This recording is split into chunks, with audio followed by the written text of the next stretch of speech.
नमस्कार सर, आपका क्या नाम है? नमस्कार जी, मेरा नाम रिद्धि दास है। अभी पहला रिद्धि प्रसाद प्रसाई था, 2012 से मैं दास बना हूँ। तो आप जैसे संत रामपाल जी से जुड़े हो, तो इससे पहले आप क्या भक्ति साधना करते थे? पहला भक्ति साधना वही ब्रह्मा विष्णु महेश का पूजा करना। हम लोग का नेपाल में नेपाली चाड़ रहता, जो दशहरा मनाते हैं, दीपावली, मकर संक्रांति, ये सब वगैरह वगैरह यही करना, इसी में खुश रहना। तो जो आप पहले भक्ति करते थे उससे आपको कोई लाभ होते थे? लाभ तो क्या, सब दिन घाटा होता था। परिवार में अशांति थी, कभी भी शांत नहीं था परिवार। पूरा मेरा तो परिवार, मैं इंडिया का एक्चुअली इंडिया का रहने वाला था। पूरा मेरा 80% फैमिली आज भी इंडिया का अंदर है। बाद में क्या हुआ, मेरा पिताजी को वहाँ से निकाल दिया गया हमारा। फिर मैं नेपाल में आके रहना लगा। फिर वहाँ से वहीं जीविका अर्जन चला रहा हूँ मैं, और मालिक की कृपा हुई, अभी भक्ति में लाकर सब कुछ ठाट बाट चल रहा है। तो आप संत रामपाल जी महाराज से कैसे जुड़े फिर? मैंने एक किताब पढ़ ली, ज्ञान गंगा। फिर देखा और मैंने उस किताब का हर पाठ मैंने गीता में जचाया। फिर मैं जब देखा कि मैं ताजुब रह गया। फिर ये सब सच होते हुए भी मैं अज्ञानी जीव था। फिर मैंने गीता पढ़ना स्टार्ट कर दिया और मालिक का शरण में आके फिर मैंने अपना नाम दान लिया। तो हम सुनते हैं जैसे संत रामपाल जी से जो उपदेश लेते हैं उनके साथ चमत्कार होते हैं, बहुत सारे लाभ होते हैं। तो आपको भी कोई लाभ हुआ ऐसा? ऐसे हजारों लाभ हुआ है मेरा पास। जैसे जब मैंने दीक्षा ही नहीं लिया था, परमात्मा बंदी छोड़ सदगुरु रामपाल जी ने, जब मैं 18 साल का था तभी मेरे को आशीर्वाद दिया था। बोले थे, बेटा मैं तुमको 3 मंत्र दूंगा, कभी भी तू मेरा शरण में आ सकता है। हाँ, तब तू आएगा, मैं नहीं आऊँगा। आज मैं तेरे को आशीर्वाद देता हूँ, बल्कि सर पे हाथ रख के। जब मैं 18 साल का था तब मिला। तो अभी आप कितने उम्र आपकी अभी? मैं अभी लगभग 51 का हो चुका हूँ। तो आप बता रहे हो आपको जैसे पहले आशीर्वाद दिया था, तो क्या वो संत रामपाल जी थे या कोई और थे? जो पहला थे आज भी वही हैं। बाद में क्या हुआ, कबीर परमात्मा ने भी आके हमको साक्षात्कार किया और मालिक ने बोला, बेटा तू शरीर नहीं है, तू आत्मा है। और स्वयं परमात्मा ने रात को 10 बजे, मैं सोया नहीं था, जगा हूँ। मैं नानी से भी बात कर रहा था, नाना से भी कर रहा था, मामा का लड़का से भी बात कर रहा था, और मैं खुद परमात्मा से भी बात करता था। तीनों चारों से बात करके फिर परमात्मा ने बोला, बेटा तू ये शरीर नहीं है, तू आत्मा है। मैं तेरे को लेने आया सतलोक से, चल मेरा साथ। तब मेरे को कबीर धर्म भी होता है, ये कोई चीज़ है ये ऐसा मेरे को मालूम नहीं था। तब हम लोग वही हिंदू के पुजारी थे, वही दशहरा आने का, बकरा काटना, हाँ, मीट मच्छी खाना, हाँ, वही टीका लगाना, दान भेटी लेना देना, इसी में खुश थे। फिर बाद में मालिक के जब आशीर्वाद हुआ, कृपा हुआ, तो ज्ञान गंगा किताब मिला।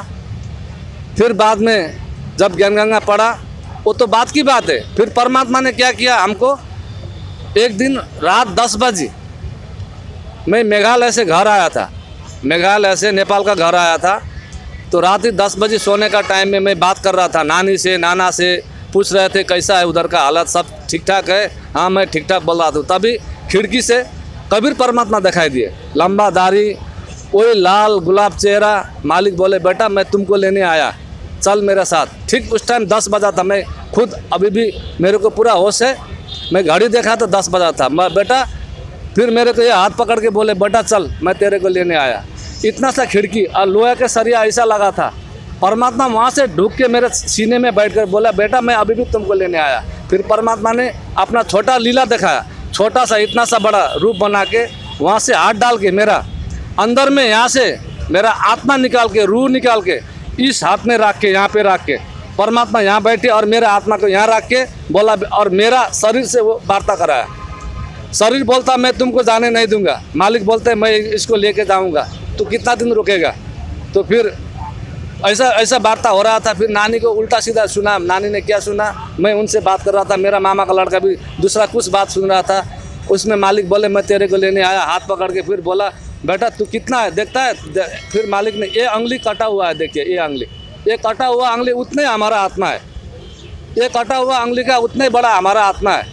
और दिखा लिया। फिर बाद में मालिक ने यहाँ से हाथ से उठा के, वही छोटा मालिक का रूप भी इतना ही छोटा था, यहाँ से उठा के फिर यहीं पे डाल दिया जहाँ में उसको रहना के जगह था। फिर बंदी छोड़ बोला, बेटा अभी मेरा वक्त हो गया, मैं चला गया, मैं भी बेहोश हो गया, फिर पता नहीं। फिर बाद में 4-5 साल 6-7 साल के बाद में फिर मेरे को एक किताब मिला। मैं ससुराल निकला था लेकिन चला दूसरा और शिवरात्रि का दिन था। फिर मैं गया तो एक ज्ञान गंगा किताब मिला तो 10 रुपया में ख़रीद लिया, पढ़ा। वो किताब को मैंने गीता में मिलाया, वो किताब को मैंने 2-4 और किताब में मिलाया। देखा भाई मैं तो बचपन से भगवान के साथ चाहने वाला था। फिर मैंने देर नहीं लगा, 2012 में आके संत रामपाल जी गुरु महाराज से नाम दीक्षा लिया और अपना जीवन कल्याण कराया। तो सर जैसे अभी संत रामपाल जी महाराज जेल के अंदर है, तो आप इतनी दूर से आते हो, नेपाल से आते हो, तो किस लिए हिसार में आते हो आप? बात ये है ना, हर कोई चीज़ का प्रूफ होता है। जो मालिक ने प्रूफ दिया है, जैसा दूध का अंदर मक्खन होता है, मक्खन का अंदर भी घी होता है, इसी तरह मालिक ने सब कुछ दिखाया, हुबहू किया, ट्रू है, प्रूफ है। जैसा श्वास उश्वास का जाप दिया है, जैसा आप कोई लोहार का वहाँ जाता है तो लोहा किस तरह से पिघलता है आप जाके देख सकते हो। उसमें भी श्वास उश्वास के तरीक़ा से, जिस तरीक़ा से वो भस्म करता है लोहा को, उसी तरीक़ा से जो मालिक ने मंत्र दिया है वो पाप को भस्म कर रहा है। अभी इसमें कोई संदेह नहीं है। जो बंदी छोड़ने रास्ता दिखाया, मैं मरते दम तक पालन करूँगा। और सभी भगत को, सभी बाहर वाले भाई बहन को, माता पिताओं को अपना मुक्ति के लिए हिसार आ जाओ, बरबला आओ, संत रामपाल जी से दीक्षा लो, मैं यही बोलना चाहता हूँ। तो संत रामपाल जी से अभी दीक्षा कैसे ले सकते हैं? वो तो अभी जेल के अंदर है, तो कैसे लें? कोई लेना चाहिए उपदेश तो? आपने सही प्रश्न पूछा। आज हर इंडिया के डिस्ट्रिक्ट में, हर स्टेट में, उससे छोड़ के बहुत सा टीवी चैनल आती है। जैसे नेपाल में नेपाली टेलीविज़न का चैनल में आता है, और यहाँ में आता है, इंडिया में भी आता है। देखिए वहाँ में एक पीला लाल पट्टी चलता है, वहाँ में संपर्क नंबर दिया जाता है, फ़ोन नंबर दिया जाता है, कौन कौन कहाँ मिलते हैं। और दूसरा क्या है, किताब मंगवाइए। किताब है ज्ञान गंगा, जीने की राहें, धरती में अवतार और अंधश्रद्धा भक्ति, खतरा में जान, ये सब मंगा के पढ़ के भी आप बुझ सकते, समझ सकते, जान सकते। धन्यवाद सर। धन्यवाद। सत्साई। कहाँ से आए सर आप? नेपाल से सर। नेपाल से। संत रामपाल जी महाराज से कब जुड़े हो आप? हमको जुड़े तो लमसम 2-3 महीना हो गए, 3 महीना हो गए। किस आधार पे आप संत रामपाल जी महाराज के साथ जुड़े? इस आधार पर जुड़े, हमने ज्ञान गंगा किताब पढ़ा। ज्ञान गंगा किताब पढ़ते समय बहुत सारे जानकारी मिला, इसलिए जुड़ गए। तो आपको क्या लगा कि संत रामपाल जी महाराज से ही हम नाम उपदेश लें? आपके नेपाल में बहुत धर्मगुरु होंगे। हुए तो थे लेकिन उसमें विश्वास नहीं था। क्या काम करते हो आप? घर का ठेकेदारी। ठेकेदारी करते हो, ओके। तो आप पहले कोई नशा वशा? बहुत बुरा। मैंने क्या नशा करते थे? ड्रिंक करता था और इधर उधर का नशा करता था, इधर उधर गांजा भाव, भांग भाव, स्मैक भाव, ऐसे। तो आप संत रामपाल जी महाराज के नाम उपदेश लेने के बाद क्या आपने वो सब छोड़ दिया या आप भी करते हो? वो महाराज के शरण में जाने के बाद वो ऑटोमेटिक छूट गया। हमको कैसे छूट गया पता ही नहीं चल रहा है। अब कोई बीड़ी पीता है मेरे सामने तो बस झगड़ा ही होता है। भैया नाम उपदेश कब लिया आपने संत रामपाल जी महाराज? 3 महीना हो गया सर। ये 3 महीना हो गया। क्या आपकी पूरी फैमिली ने लिया हो या सिर्फ? पूरी फैमिली ले चुका हमारा। एक लड़का, 2 लड़की, 1-2 जना परिवार सब ले लिए। 4-5 जने थे, सब ले चुके।